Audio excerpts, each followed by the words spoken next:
Hello everyone, सभी मित्रों को मेरा नमस्ते और जय श्री राम। मित्रों, आज की इस वीडियो में हम भूगोल विषय की पाठ्य योजना के बारे में चर्चा करेंगे। तो चलिए शुरू करते हैं। मित्रों, सबसे पहले जो आपकी दैनिक पाठ्य योजना डायरी है उसके ऊपर ही पूरा आपको पाठ्य योजना का क्रमांक लगा लेना है, जो भी आपकी पाठ्य योजना का क्रमांक है। उसके पश्चात में मित्रों, अगर अब तक आपने हमारे चैनल को सब्सक्राइब नहीं किया तो प्लीज़ चैनल को सब्सक्राइब कर लें, वीडियो को लाइक करें और जो घंटी वाला आइकन है उसको ऑन कर लें ताकि आपको नोटिफिकेशन सबसे पहले प्राप्त हो सके। मित्रों, इसके पश्चात आपका जिस विद्यालय में बीएड या बीएसटीसी का प्रशिक्षण प्रोग्राम चल रहा है या जिस विद्यालय में आपका लेसन प्लान आप तैयार कर रहे हैं उस विद्यालय का आप नाम लिख दीजिए। आज की जो अपना कक्षा जिस कक्षा की अपन पाठ्य योजना तैयार करें वो कक्षा 7, तो कक्षा 7 की हो जाएगी पाठ्य योजना और विषय हो जाएगा आपका भूगोल विषय। समय अवधि जाएगा आपका 30 मिनट और जिस कालांश में आप बना रहे उस कालांश लगा लीजिए और दिनांक आप लगा लीजिए जिस दिन को आप तैयार कर रहे हैं। मित्रों, आज का जो अपना प्रकरण है वो है भूमि अवनयन। भूमि अवनयन के ऊपर आज अपन पाठ्य योजना तैयार करेंगे। इस प्रकार से आपको ये सारी चीज़ लिख लेनी है। इसके पश्चात जो आपकी नेक्स्ट हेडिंग आती है आपके शिक्षण के उद्देश्य। तो शिक्षण के उद्देश्य के अंदर आपको 2 कॉलम बनाने। शिक्षण के उद्देश्य और अपेक्षित व्यवहारगत परिवर्तन, ये 2 कॉलम बनाने के साथ में लिखने हैं। लिखने से थोड़ा समझ लीजिए शिक्षण के उद्देश्य होते क्या है। शिक्षण के उद्देश्य तात्पर्य ये है कि छात्र अध्यापक शिक्षक द्वारा जब बच्चों को शिक्षण करवाया जाता है तो इस शिक्षण से बच्चे में क्या परिवर्तन होगा या ये शिक्षण करके बच्चा अपने आप में क्या परिवर्तन लाना चाहता है वो इसके शिक्षण के उद्देश्य। पहला शिक्षण का उद्देश्य है ज्ञानात्मक। तो ज्ञानात्मक शिक्षण उद्देश्य का हम बच्चे को जो परिवर्तन होगा वो लिखेंगे आप। विद्यार्थी भूमि अवनयन के बारे में प्रत्याभिज्ञान कर सकेंगे। द्वितीय आता है अबोध। विद्यार्थी भूमि अवनयन के अर्थ एवं कारणों को समझ सकेंगे एवं उनका संबंधित संबंध स्थापित कर सकेंगे। तीसरा आता है कौशल। विद्यार्थी भूमि अवनयन के कारणों के बारे में चार्ट, चित्र, मॉडल या रेखा चित्र बनाकर उनकी व्याख्या कर सकेंगे। इस प्रकार से हो जाएगा कौशल। इसी प्रकार से नेक्स्ट आता है अभिरुचि। तो विद्यार्थी भूमि अवनयन के बारे में अध्ययन में रुचि उत्पन्न ले सकेंगे एवं उसके बारे में समाचार पत्र पत्रिकाएं पढ़ सकेंगे। इस प्रकार से ये हो जाएगा आपका अभिरुचि। नेक्स्ट आता है अभिवृत्ति। इसमें लिखेंगे आप विद्यार्थी भूमि अवनयन के अर्थ के कारणों के प्रति समीक्षात्मक दृष्टिकोण या वैज्ञानिक दृष्टिकोण का विकास कर सकेंगे। तो इस प्रकार से आपको शिक्षा के शिक्षण के उद्देश्य इनको लिख लेना है। इसके लिखने के पश्चात में जो मित्रों आपकी नेक्स्ट हेडिंग आती है वो आपकी शिक्षण सहायक सामग्री। तो शिक्षण सहायक सामग्री से तात्पर्य है कि छात्र शिक्षक द्वारा जब बच्चों को शिक्षण करवाया जा रहा है तो शिक्षण कराते समय जो सामग्री उनके शिक्षण में सहायता प्रदान करती है वो सारी सामग्री कहलाती है शिक्षण सहायक सामग्री। जैसे चौक हो गया, डस्टर हो गया, श्यामपट्ट हो गया, संकेत हो गया, सारी सामग्री क्या कहलाएगी शिक्षण सहायक सामग्री। नेक्स्ट हेडिंग हो जाएगी आपकी पूर्व ज्ञान। तो पूर्व ज्ञान हेडिंग लगा के इसमें लिखेंगे आप विद्यार्थी भूमि अवनयन के बारे में सामान्य जानकारी रखते हैं। तो ये हो जाएगा आपका पूर्व ज्ञान। मित्रों, इसके पश्चात जो आपकी नेक्स्ट हेडिंग आती है वो आपका प्रस्तावना। हेडिंग लगा लीजिए प्रस्तावना और इसके अंदर आपको 2 कॉलम बनाने हैं, छात्र अध्यापक क्रिया और विद्यार्थी क्रिया। 2 कॉलम बना के उसमें लिखने से पहले थोड़ा समझ लीजिए कि प्रस्तावना होता क्या है। जो प्रस्तावना होता है वो आपकी पाठ्य योजना का सबसे महत्वपूर्ण भाग होता है, क्योंकि जितना अच्छा आपका प्रस्तावना होगा आपकी पाठ्य योजना उतनी अच्छी, प्रभावपूर्ण, या कहने का मतलब है अच्छी बन के आएगी। जो प्रस्तावना होता है इसके अंदर आपके द्वारा या छात्र अध्यापक या अध्यापिका द्वारा बच्चों से प्रश्न किए जाते हैं और बच्चों द्वारा इन प्रश्नों के उत्तर दे दिए जाते हैं। तो कम से कम आप बच्चों से 4 प्रश्न का आप कर सकते हैं और अधिक से अधिक तो आप 6 या 7 प्रश्न आप इसमें कर सकते हैं, लेकिन कम से कम आपको 3 या 4 प्रश्न आपको बच्चों से पूछने हैं। इससे पहला प्रश्न छात्र अध्यापक ने पूछा, पशुओं द्वारा चरने योग्य भूमि क्या कहलाती है? बच्चे उत्तर देंगे चारागाह भूमि कहलाती है। चारागाह भूमि पर बेकार भूमि को क्या कहते हैं? बच्चे उत्तर देंगे बंजर भूमि कहते हैं। बंजर भूमि के विपरीत कृषि योग्य भूमि कैसी होती है? तो बच्चे उत्तर देंगे अनुपजाऊ भूमि होती है। तो अनुपजाऊ भूमि की गुणवत्ता में कमी कारण क्या कहलाता है? भूमि आवंटन कहलाता है। और भूमि उपजाऊ के बारे में आप क्या जानते हैं? तो बच्चे इसका उत्तर नहीं दे पाएंगे, समस्यात्मक हो जाएगी।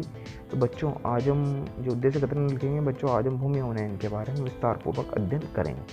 इस प्रकार से आपको ये लिख लेना। इसके पश्चात मित्रों जो आपकी नेक्स्ट हेडिंग आती है आपकी आता है प्रस्तुतिकरण। हेडिंग लगा लीजिए प्रस्तुतिकरण और प्रस्तुतिकरण हेडिंग लगाने के पश्चात इसमें लिखेंगे आप 5 कॉलम बना रहे शिक्षण बिंदु, छात्र अध्यापक क्रिया, विद्यार्थी क्रिया, वीडियो, श्यामपट्ट कार्य।